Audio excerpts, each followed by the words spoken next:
Hello बच्चों। I hope कि आप लोग सब सही होंगे। स्टार्ट करते हैं। क्वेश्चन क्वेश्चन कहता है consider the data on x taking the values 0 to this one with frequency भी दिया हुआ है कॉम्बिनेशन के टर्म में रिस्पेक्टिवली। तो मीन निकालना है हमें। Mean of the data, n data के लिए इतना मीन दिया हुआ, तो एन की वैल्यू क्या हो, करते हैं। तो देखो मीन तो हमारा जनरली क्या होता है, sigma F I x I divided by sigma F I, जब हमारा फ्रीक्वेंसी एंड डेटा दिया हुआ है।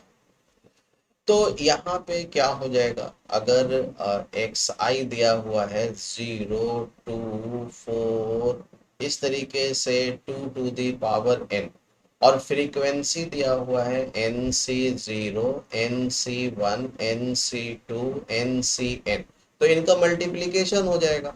तो 0 into NC0 plus 2 into NC1 plus 2 का स्क्वायर इंटू NC2, 2 पे क्यूब इंटू NC3, और इस तरीके से जा रहा है 2 to the power n NCn तक, डिवाइडेड बाय दे रखा है तुम्हारा डिवीजन में।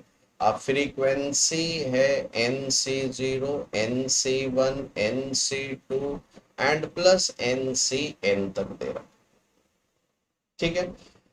अब हम लोग चलते हैं, यहाँ के बाद इतना तो सॉल्व करेंगे नहीं, हम लोग चलेंगे और बाइनोमियल यूज करेंगे। 1 + x⁴ हम लोग जानते हैं NC0 NC1x NC2x² NC3x³ and so on NCnx⁴n।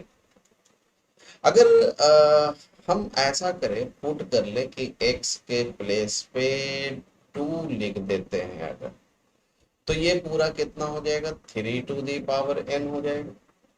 और इसकी वैल्यू 1 है, तो ये इधर लेकर के चले आते हैं, इसकी वैल्यू इधर लेकर चले आए 1 को, तो ये 2 हो जाएगा। 2NC1, 2 का स्क्वायर NC2, 2 पे cube NC3 and going on 2 पे पावर n NCn हो गया ये।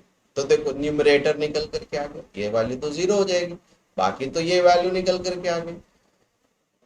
Also put x is equal to 1।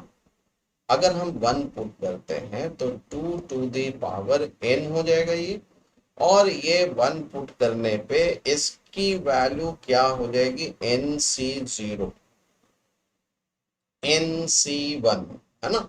तो ये NC0 हमने क्या पुट किया है, 1 पुट किया है, तो ये हो जाएगा हमारा NC0 plus NC1 plus NC2 plus NC3 and going on NCn तक चला जाएगा।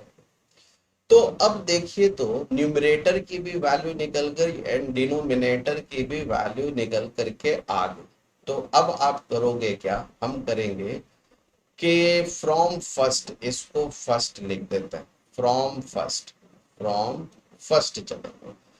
दे रखा है कि इसका जो मीन है वो कितना निकल करके आ जाएगा, 3 to the power n - 2 to the power n, और ये दिया हुआ है 728/2 पे पावर n। इसको कैंसिल आउट कर दो, तो 3 पे power n is equal to 729 and n की value 6, that is 6 is a option, correct option. तो इंटीजर टाइप में था, तो 6 आंसर आ जाएगा। आई होप ये वीडियो समझ आ गया होगा। Thank you.